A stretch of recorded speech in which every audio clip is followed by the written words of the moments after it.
Hello and welcome back to All Things Player King, a channel dedicated to the exploration and deconstruction of the play, The Player King, written by Darin Dahms. I am Darin Dahms, and I just want to thank you for returning. Today we will be looking at, we will be using Scene 1, Prologue, from The Player King as our jumping off point. I will be reading from a manuscript copy, but you're welcome to follow along in the script if you happen to have one floating around. Before we even start with the prologue, I'm going to give a little prologue. There's couple of things that I just want to cover before we jump in. The first thing is the artwork that you see here on the front cover and the back cover of the script were actually done by my brother, Dahms. He's a fantastic artist.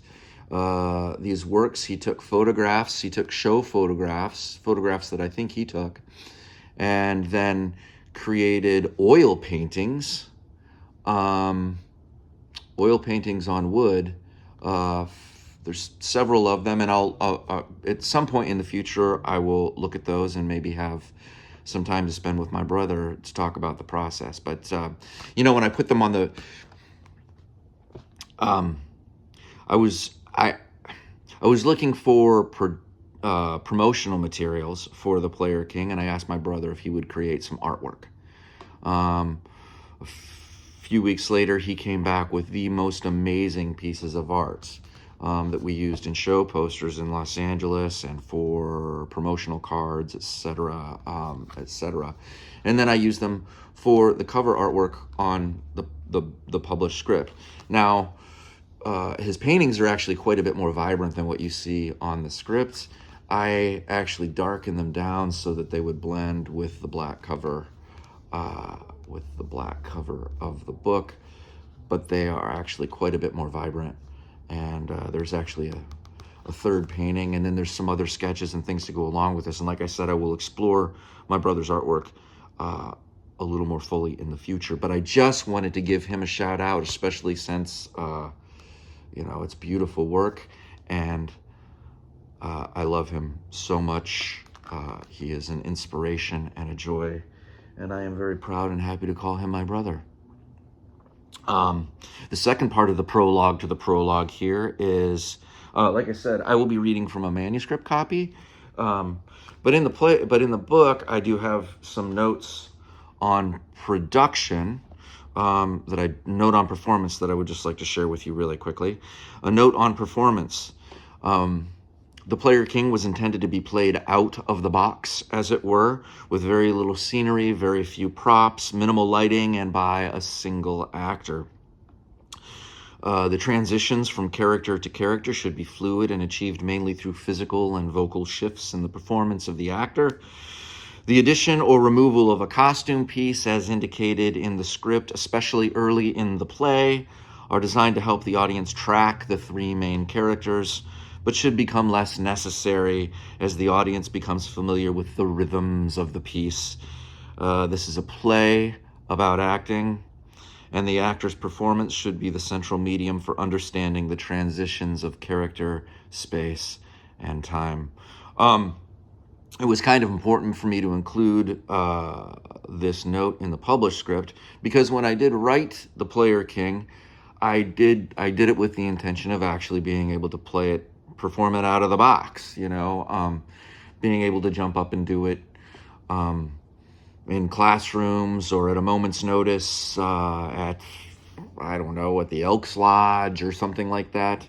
And I didn't want to I wanted it to be very self-contained, and I wanted complete control over it. So I didn't want a lot of overhead.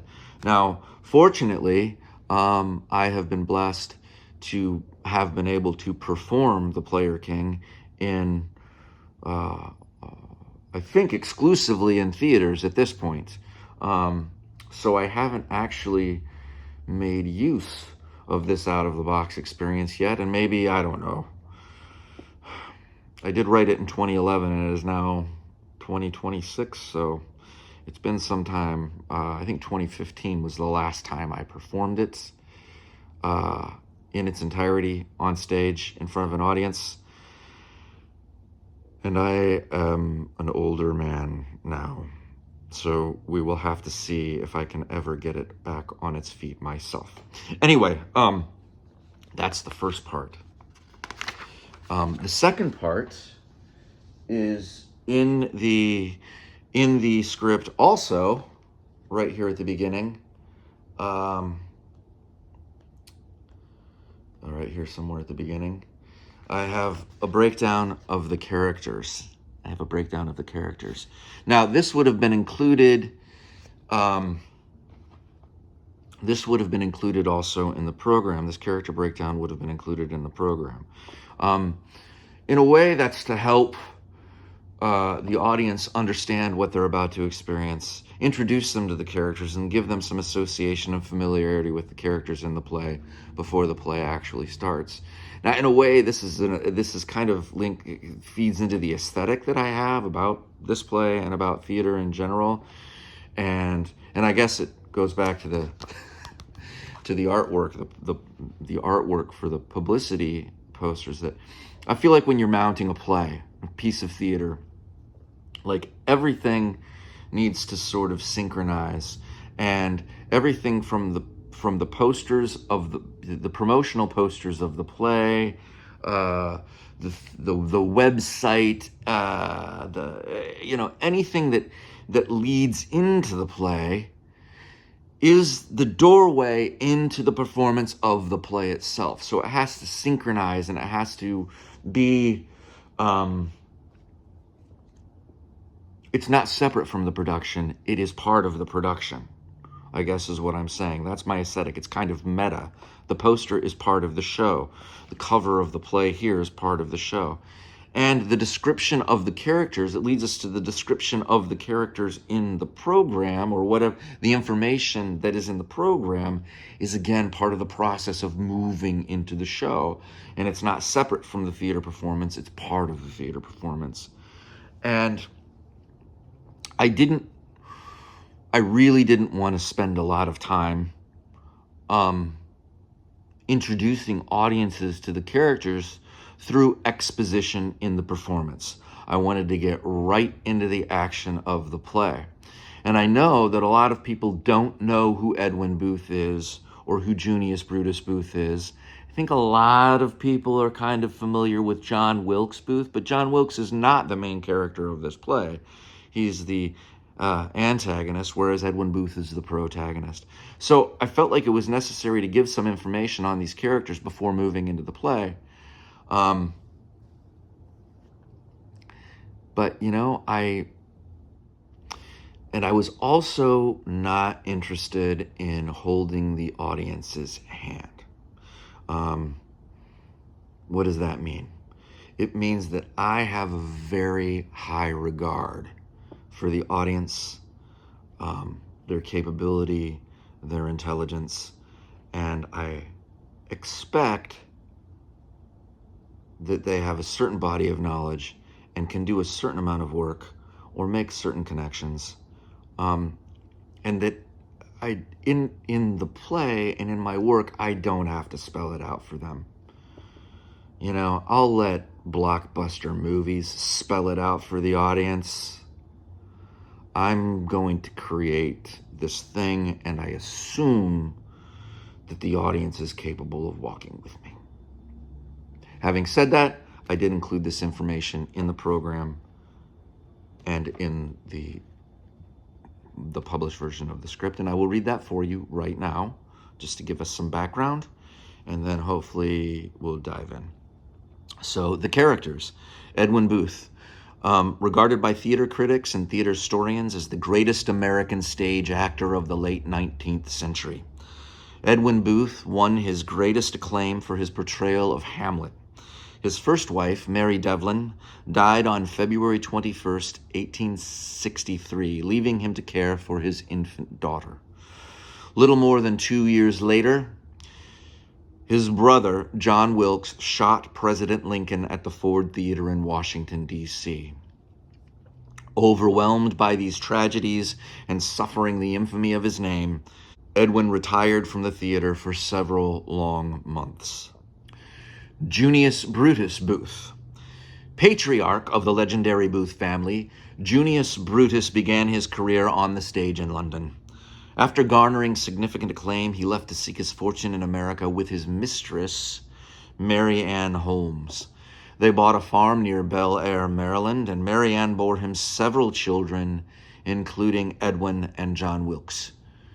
Junius was a raging alcoholic and prone to fits of madness. So at the tender age of 13, Edwin was sent to care for his father while he was playing his engagements on the road.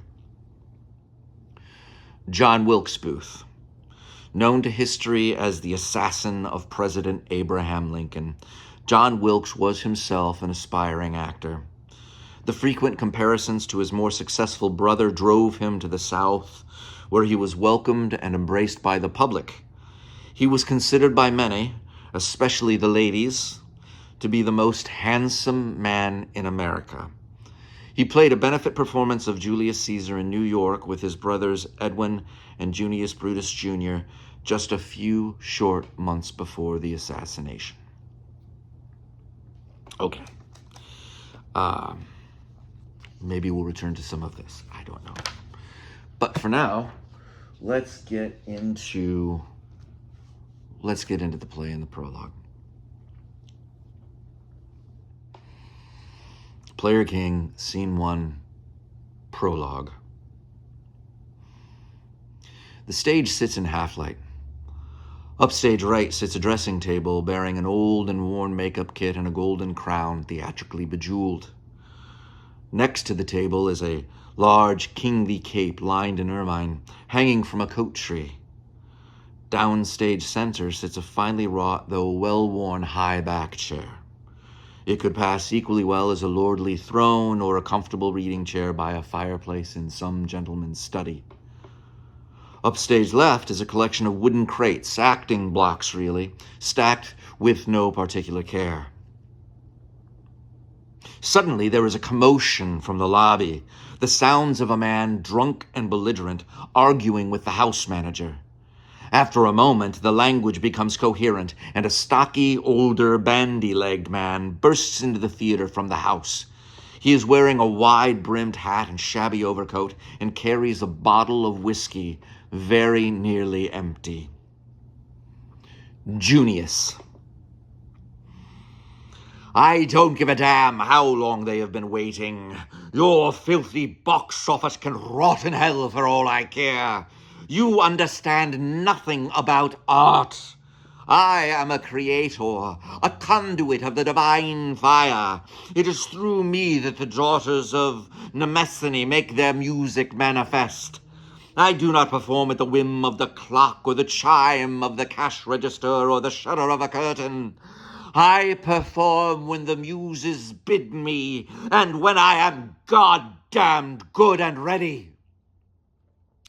This last is shouted from center stage, at which point he notices the audience for the first time. He regards them curiously for a moment, swaying uneasily in his cups.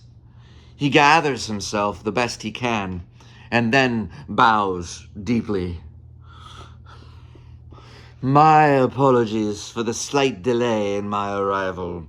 I was detained by an unfortunate chorus of Dutch dancing girls who desperately required my assistance in defending them against an unruly mob of drunken ne'er-do-wells.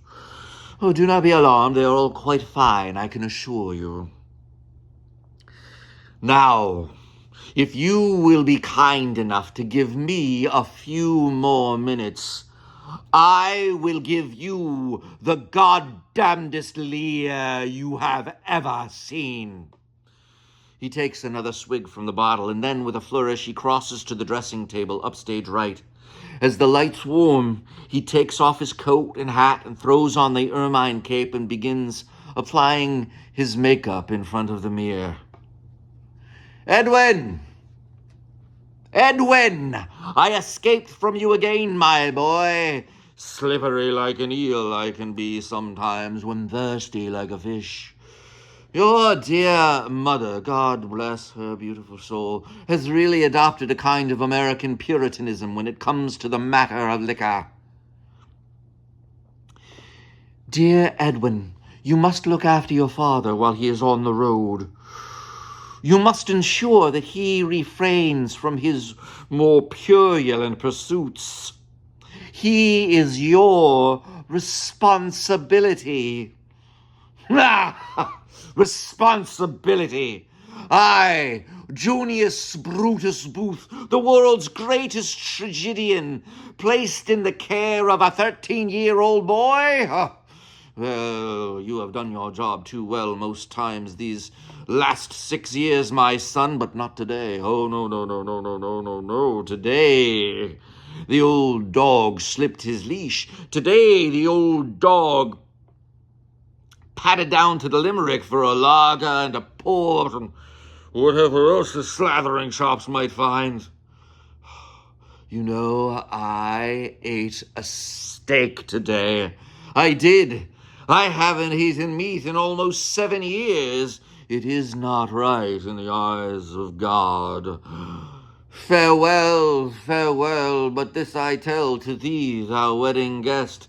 He prayeth well who loveth well both man and bird and beast.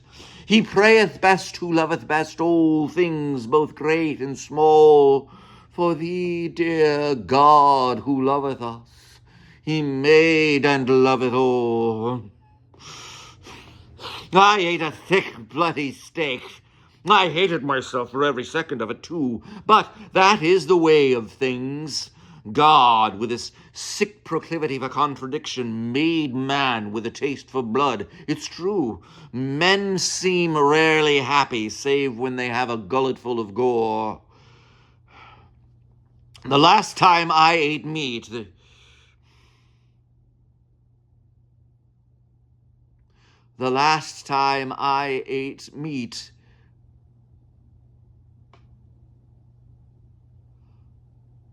God took something precious from me as a punishment. Edwin! Edwin, what have I done? Edwin, where the hell were you today? Why weren't you watching me? I have consumed the flesh of one of God's innocent creatures, and now some damned tragedy is sure to ensue. Edwin, help me! Where is my crown? You see, I cannot find my crown. God has stolen my crown. How am I to play Lear without my crown? He sees the crown on the table. Oh.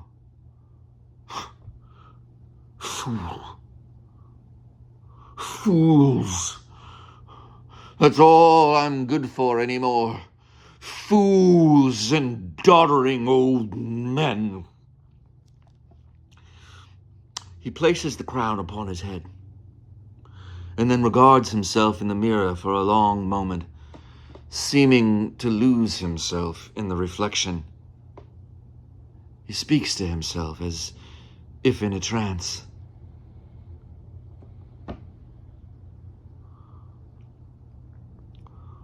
All the world's a stage, and all the men and women merely players. They have their exits and their entrances, and one man in his time plays many parts, his acts being 7 ages. At first the infant, mewling and puking in the nurse's arms, and then the whining schoolboy with his satchel and shining morning face creeping like snail unwillingly to school, and then the lover sighing like furnace, with a woeful ballad made to his mistress's eyebrow. Then a soldier, full of strange oaths and bearded like the pard, jealous in honor, sudden and quick in choral, seeking the bubble reputation even in the cannon's mouth.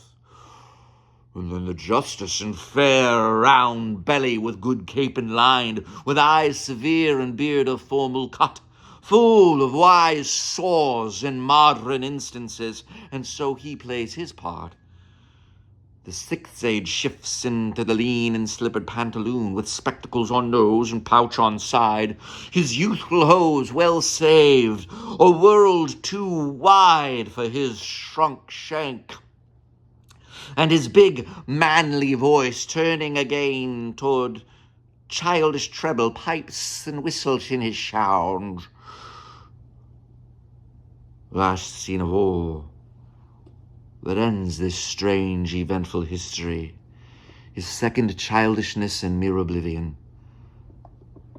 Sans teeth, sans eyes, sans taste.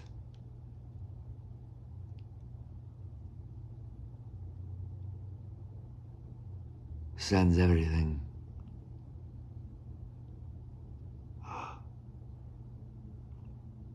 There follows a long pause. Suddenly he wakes from his reverie in a kind of rage. No! I am a king, goddammit! Edwin, listen, my boy. An actor must act. When we have closed our run at this god-forsaken venue, like an Alexander reincarnate, I will extend my empire to the furthest shores. I have already conquered the eastern provinces of this brave new world. It is time I extend my reach to the west and to the land of gold and legend and the setting sun. California, Edwin. I shall conquer California.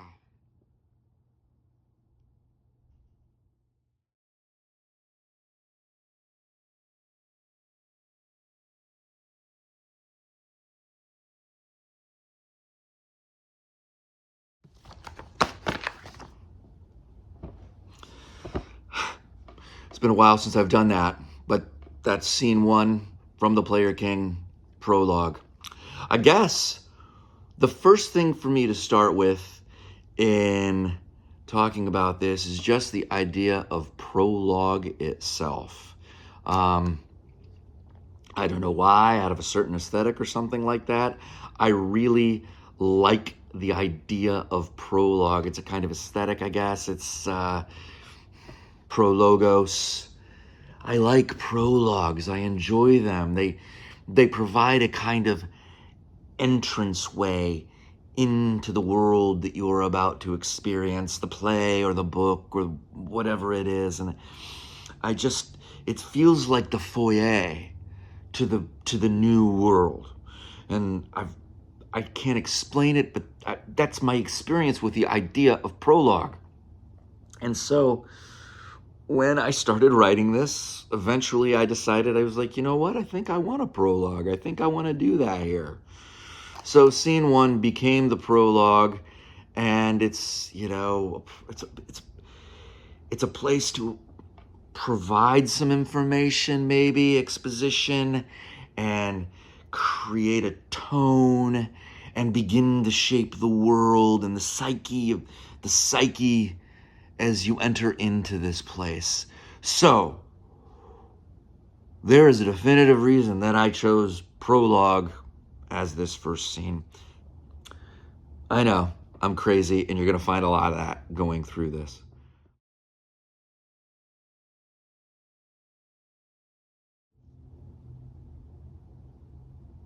So when I started researching the play, reading the play, when I started feeling out Edwin Booth as the character, this vehicle I was going to write, I originally started with the idea that it was just going to be Edwin Booth. It would be Edwin Booth speaking to, the audience, whoever they were, members of the Players Club. I don't know I hadn't developed that yet. But in all of the research that I did, this story kept popping up. And when I first heard it, it was so brilliant. And it's really recounted in every single biography written about the Booths. And it's this story of Junius Brutus Booth coming very, very late, hours late, to this performance and I'm sorry I can't remember where it was. I'll try to find out. But he coming very late to a performance of King Lear. And when he shows up at the theater, he is incredibly drunk. He's blind drunk. And the audience is really unruly. They're very, very unhappy that they've been kept waiting so long. And Junius Brutus stumbles into his dressing room and then, is getting ready for the show. And he can hear the audience out in the theater. They're very, very unhappy. And he comes out in his, in his pants and his undershirt, his makeup half done or whatever. And he comes out through the curtain onto the stage and he shouts at the audience. He shouts at the audience, "Shut up! Shut up!"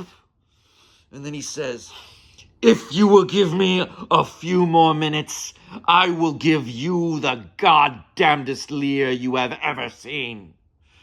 And then he storms off the stage and he finishes getting ready and he comes back on stage and he, in fact, does give them the most incredible performance of King Lear they have ever seen.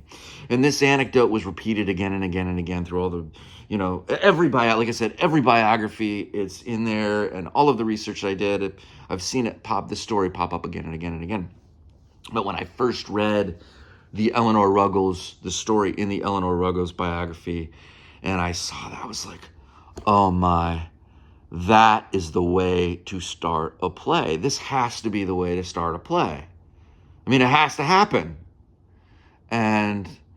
But doing it from the perspective of Edwin Booth and having him being the only character, I was like, well, then I was like, you know what? Maybe Edwin Booth isn't the only character, and this will be part of my challenge in performing the show.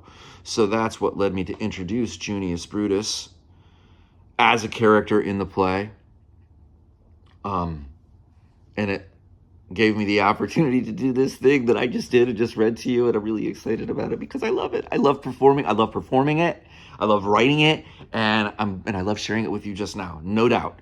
And so anyway, Junius Brutus became a character, and when Junius Brutus became a character, suddenly it was evident that John Wilkes Booth was going to become a character, and I originally wanted him to stay far away, that character to stay far away from the piece, but once I opened the door for the other character to come in, it was pretty much all bets were off at that point. Anyway, I kind of wanted rambling on, I guess, and that's what I'm going to be doing through these videos. Okay,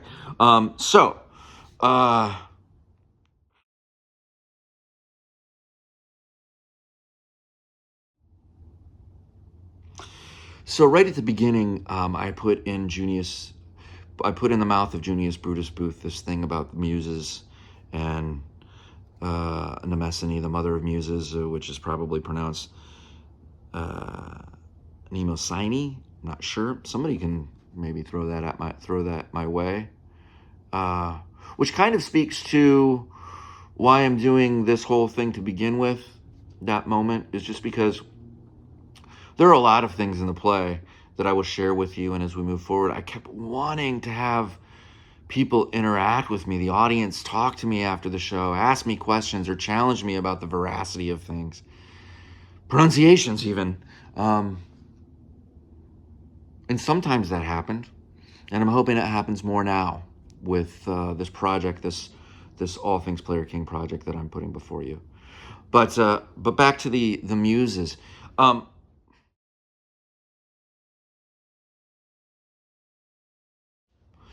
Junius Brutus Booth was very much into, he was very intrigued by mythology. He was very, Greek mythology. He was very, very well read. And I wanted to infuse the play. Like, I feel like theater is magical. It's a magical thing to me. The manifestation of theater and the performance of theater is magic. And I like my theater to be theatrical. And so I wanted to mine a lot of the stuff, and you'll see more of this as we go forward, for the places where I could find the mythological, or the magical. And those were the things that are interesting to me, feed my soul and vibrate inside me, that I wanted to put on the stage. And so I included this dialogue about the muses and his relationship to the muses, and how he conceives of his relationship to his art, etc.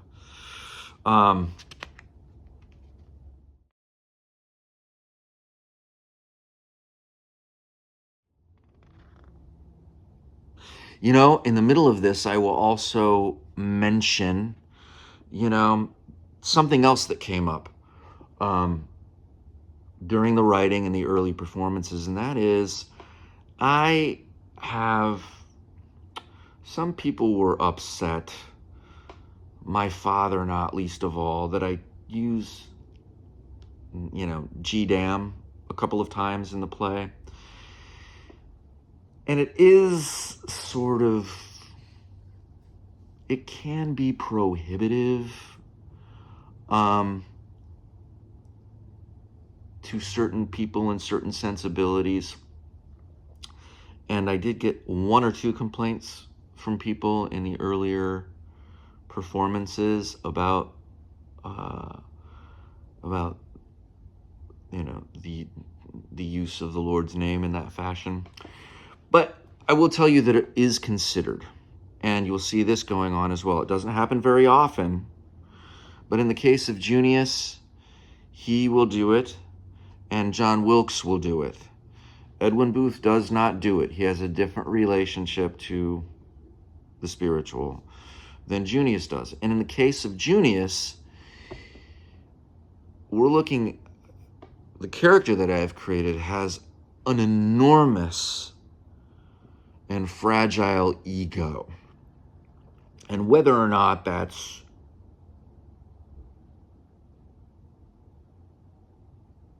true of the man Junius Brutus Booth, although I think it is, and there's a lot of biographical data to support that, but it's certainly true of the character that I'm creating in the context of this play when I'm talking about themes that will develop as the show goes, that you will see as the reading goes on. But one of those things was that he's a very pious man, but he is very defiant. He's also a very defiant man, and his ego makes him capable of challenging even the divine, which may be part of the hubris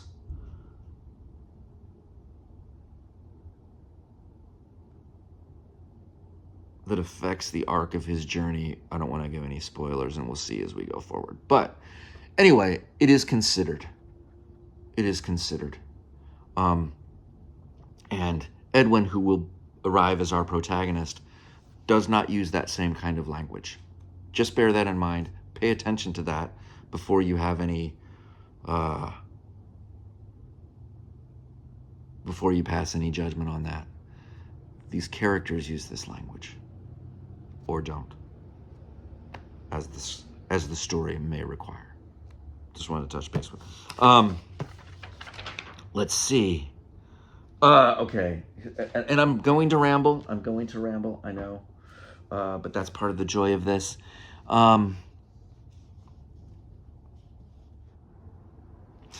So there's exposition in this, and yes, Edwin Booth was sent to take care of his father because his father was drinking. Junius Brutus was drinking and missing engagements, and he was really, if not mad, very eccentric. And he was the breadwinner for the family, and it was vitally important that he made his engagements. And he was a very, very popular actor in America. He was a celebrity. He was famous. And so Edwin was sent to care for his father.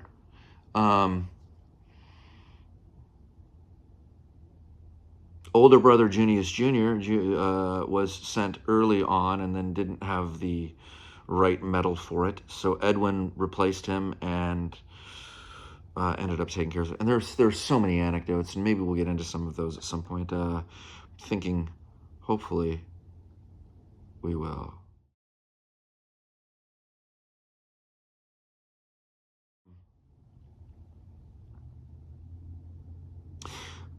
So I do mention, so when Junius here escapes from Edwin and goes off and gets drunk prior to the events of this first scene, I mentioned that he goes down to the Limerick for a lager and a port, whatever else Slethering Chops might find. I just chose the name Limerick, the Limerick, because for a while I lived in Sarasota, Florida, and did some theater down there, and there was a bar called the Limerick down the street that would do, they'd have Guinness with the little clover and the foam on top of the Guinness. And I know at least some of my friends who spent time in Sarasota were familiar with the Limerick. So this is going to be one of many sort of inside references. I just chose the name Limerick because it was the name of the bar down the street from some theaters that I worked at in Sarasota, Florida. And now you know.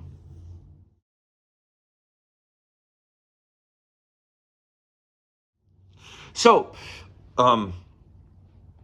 Junius Brutus goes into this thing about I haven't eaten meat in 7 years, and this is true. Junius Brutus was very interested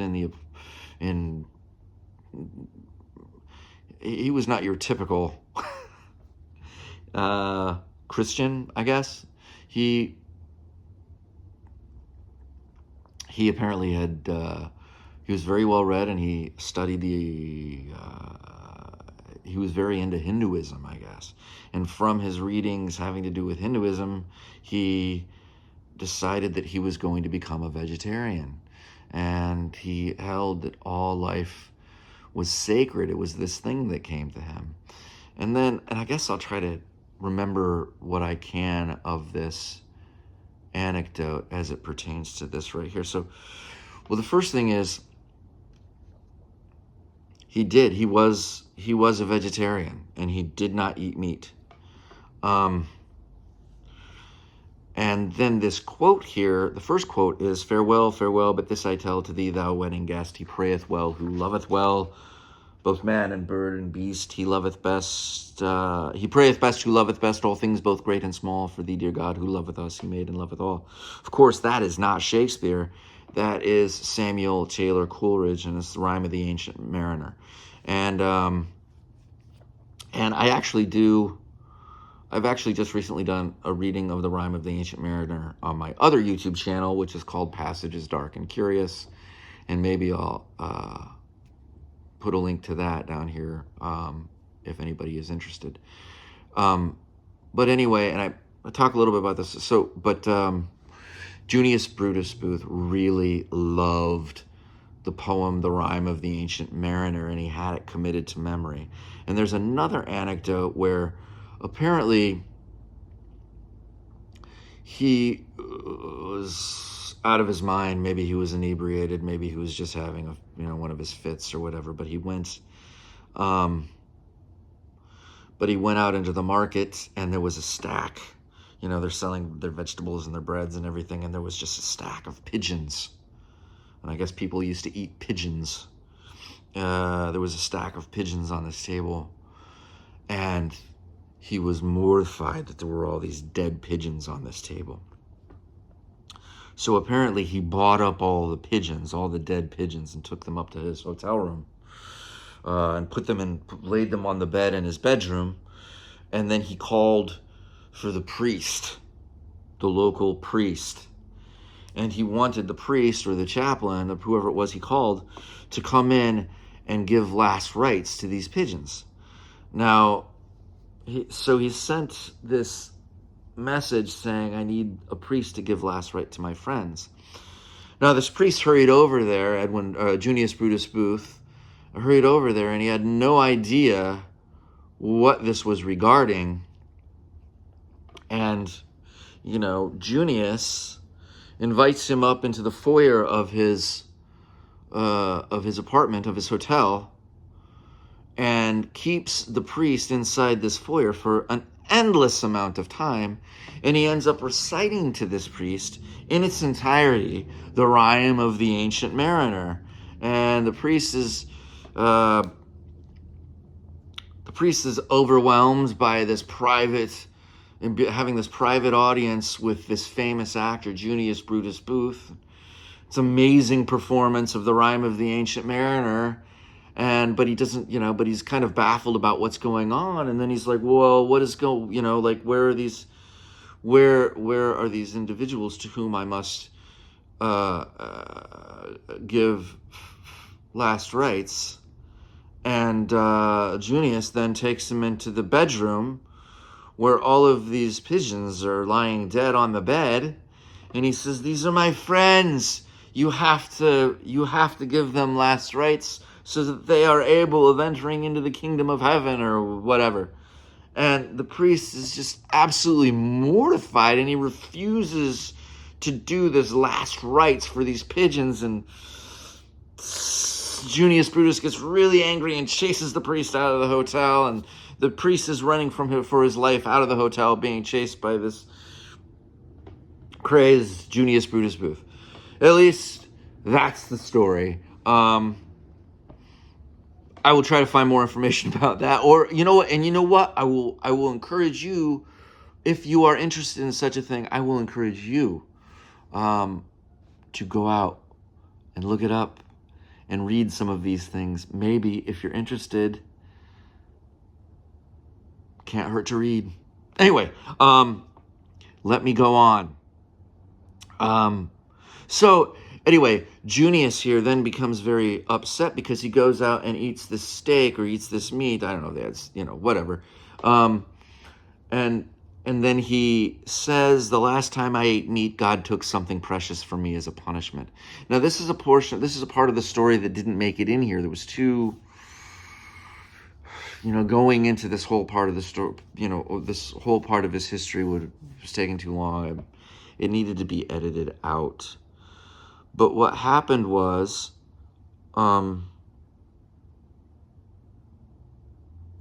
Junius had a daughter, an infant daughter named Mary, who was very sick. And he was out on the road performing. I can't remember all the details of the anecdote of the story. But while he was on the road, he gets very drunk. And he compromises his vegetarianism and he eats meat. And almost immediately, he learns by telegram or whatever, he receives a message that his infant daughter, Mary, has passed away. And he is crushed. He's absolutely crushed. And he's convinced, and this is part of the history, this is factual part of the history, he is convinced that it's because he ate meat and God punished him by taking the life of his infant child. And he's convinced that this is true. And then finally, when he gets home, Mary has already been interred. His infant daughter has already been interred, and there's a headstone, and I think in his anguish or rage or sorrow or grief, he smashes the headstone.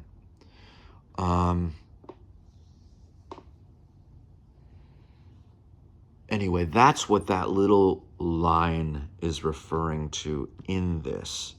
So there are very high stakes for Junius Brutus at this moment, I guess is what I'm trying to imply. Anyway, then he goes into the reverie and recites to himself, all the world's a stage. This is the first of many monologues, Shakespeare monologues, that is going to appear in the play. Of course, this is Jacques' monologue from As You Like It. I had wanted to play Jacques and perform this monologue at one point, and I suppose a lot of these monologues are in here because I wanted to perform them and eventually figured out I wasn't ever going to get the chance. I might never get the chance, so they're here so that I get the chance. I'm going to tell you that straight up. But they also become vehicles, they're recontextualized, and they become vehicles for telling the story and expressing the inner life of each of these individuals who are all very learned Shakespeare actors. They know their Shakespeare backwards and forwards, inside and out. So it only makes sense that they would somehow express themselves through these monologues or these soliloquies. Either they'd be running on the inside or spoken on the outside, but it would be Shakespeare is humming within these men. So we go with All the World's a Stage. I ended up playing Touchstone in a production of As You Like It, which I suppose I had a lot of fun doing that. Anyway, I usually end up playing the clowns. I don't know, clowns and fools. Fool, that's all I'm good for. Fools and doddering old men. You see the resonance. You see what happens. It's about me. It's about some of you. I know it is. It's about you. Anyway, we go through All the World's a Stage, the seven stages of man speech by Jacques. But here it's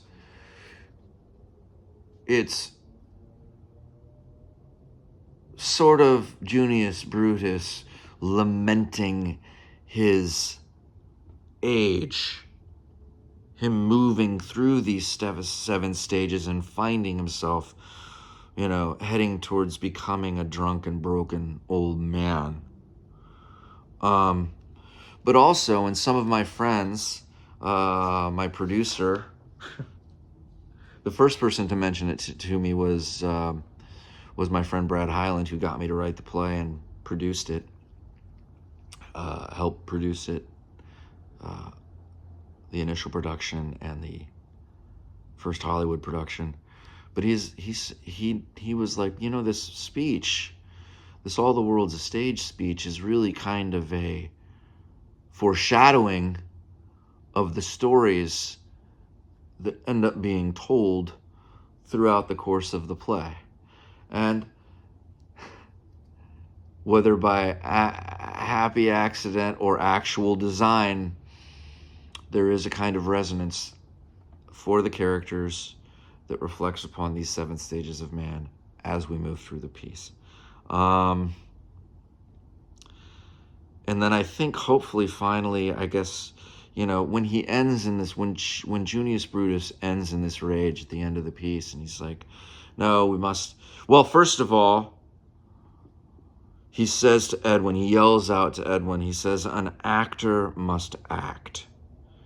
Now, this is something that my father said to me repeatedly.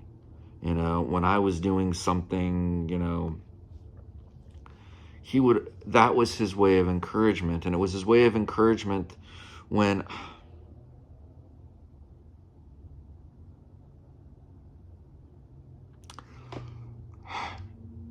I wrote the play. Now, I guess I should say that I wrote this. I guess this is as good a time as any to say this. I wrote the play, when I mentioned this in the introduction, but I finally wrote it when I was living in Indiana at my parents' house in 2011. And, and my mother and my father were the people that were right there. So I would sit in the bedroom and write, and they were the first audience I had for any of this stuff. And I would go run down to my dad or call my dad into my bedroom and say, Dad, listen to this. And he would be the person that I would bounce off of, or I go, Mom, this is what I wrote tonight. What do you think of this? And then she would have a response to it, and they would have questions. My mother and my father were the first audience. And, I was just saying that my dad said this to me, an actor must act. And this is the voice of my father in this play. And the reason I'm getting emotional about it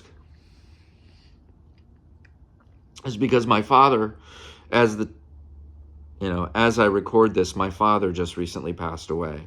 And I am, adapting to a life without that support and that individual being there. And I'm just thinking of that right now because an actor must act. My father said that to me, and I may refer to my father again as we move forward through this thing. I'm sure I will.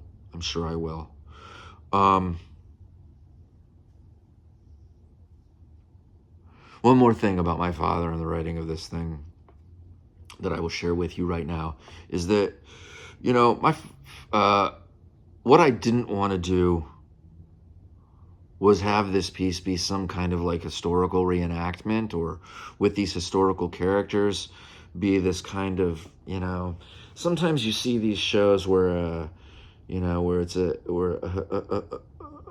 a historical character is being performed, and it's almost like they just dress like the character, and yet they're just recounting language from a biography that they've changed it into the first person instead of the third person. And they're like, I was here and I did this.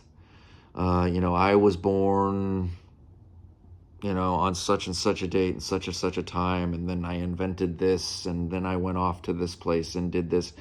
And it's a very passive kind of storytelling,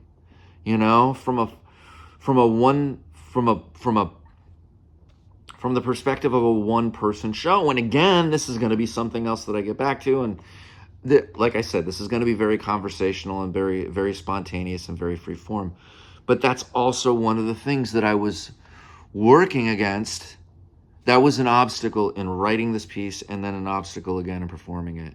Is like making it immediate, like as an actor, like as a person, as a character, as a character in a one-person show. You still have to identify your obstacles. You still have to identify your objectives. You have to know what you want. And then as the person on that stage, you have to go for them. And it's something that gets looked over often in one-person performances that I have seen, because the actor suddenly, without another person, without other people there, it becomes very easy to just become a person in a costume telling a story to an audience. And we'll get into this. I need to talk about the audience too. Moving forward, I will talk about the audience, but I've rambled on quite a bit, and I want to get to the end of this for today.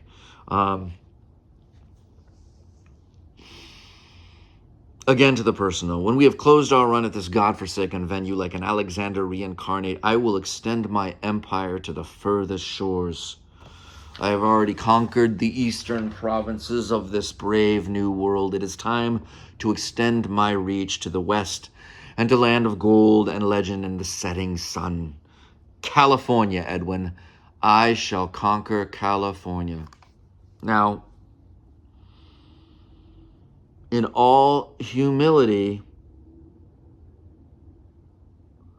I'm speaking through Junius Brutus Booth, the quiet part out loud. I'll be honest about that. Any actor living in Los Angeles knows this. Like I mentioned in the introduction, you have actors who put on one-person plays, and they talk about their struggle. A lot of actors get into theater in Los Angeles in order to be seen. The ones that I really admire, they get into theater because they want to continue to hone their craft. And I love those people. I love those guys. But there's also an element of wanting to be seen. And there's also an element of, this cracking open the algorithm there in California. And it can be a very, very, very frustrating journey for a lot of people. And to be honest, I never had the same kind of, hustle that a lot of successful actors in Los Angeles have, and you have to have it. You've got to have it. I leaned back in the stirrups a little bit and just did kind of what I wanted to do. But I did hope that when I performed this in Los Angeles, it would get me in front of a different kind of audience than the people that were seeing me. It would give me an opportunity to really stretch myself as a performer, push the boundaries of performance, and obviously push the boundaries of my artistry as having written the show. But the idea of I shall conquer California, man, when I finally got it to LA, that's what I was hoping to do. But I'll tell you, a one-man show is a tough nut to crack. And I will get into some of that more later on. But I think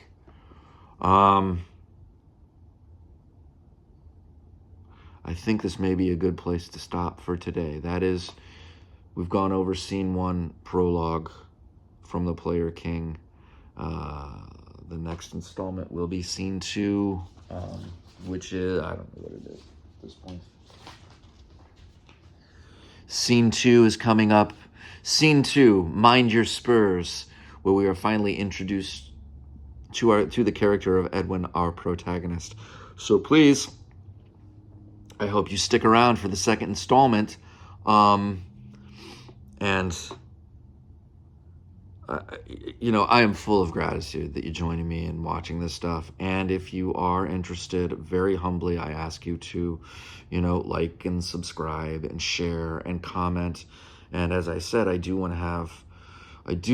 hope to engage in discourse with you moving forward. So write down your ideas. And if you have any questions about the things that I'm bringing up or want to know more about anything in particular, I will engage. All right. Thank you very much. And thank you for this opportunity. This is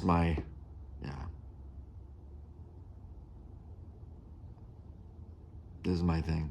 An actor must act, I guess. All right. Love you. Peace. See you next time.